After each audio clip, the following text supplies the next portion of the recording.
Well, Julian Rademeyer is an investigative journalist and author. He's written about the massive amounts of money and the criminal enterprise behind poaching. He joins us now from Joburg.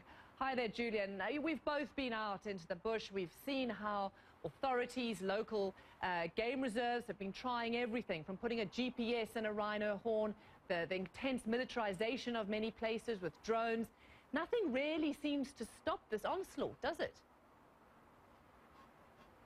No, it doesn't. It's an intractable problem. And I think that it's probably going to get significantly worse before it gets any better.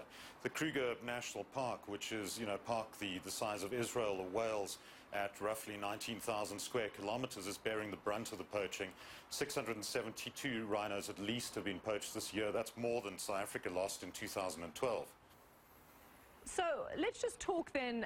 Diana, mentioned it in her piece about the role of Mozambique particularly. This has become, the rhino trade essentially has become a source of economy to very, very poor people.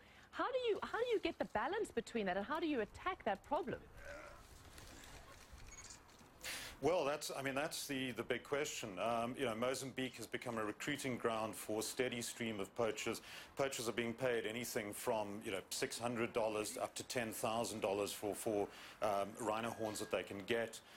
The villages that cover the 300-kilometer border between Mozambique and South Africa are where the recruiters go. The poachers are, essentially the cannon fodder for ruthless criminal syndicates operating out of Asia.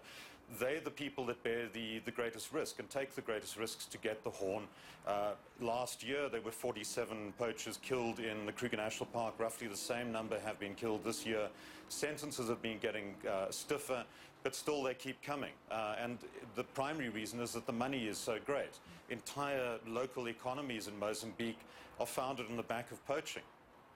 So, and this then also, and you mentioned it, points to organized crime. I mean, this is a big business. And of course, this stretches from Asia, from China, from Vietnam, right into the most rural areas of Africa. And those people don't really care about public service announcements or popular campaigns in which people buy bracelets and say, save the rhino. That really isn't a focus for them. How are they dealt with? Well, exactly. I think, where the rhino war, for want of a better term, is being lost is in tackling the transnational crime syndicates, that stretch from Africa through Thailand into Laos, into Vietnam, and now into China. And we've had very little success in actually smashing those syndicates or denting those syndicates in any way.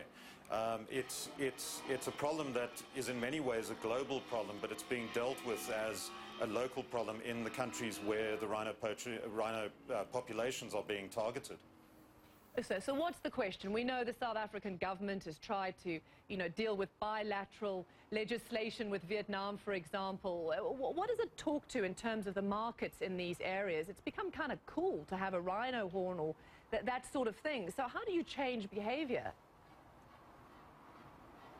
No, it has indeed. I mean, it started off in roughly in 2003 with the myth doing the rounds in the streets of Hanoi and Ho Chi Minh City that a leading politician or an army general had been cured of cancer by drinking rhino horn mixed with hot water or mixed with rice wine. The market has changed substantially since then. Now we see increasing examples of rhino horn being used as a status symbol in Vietnam and in China.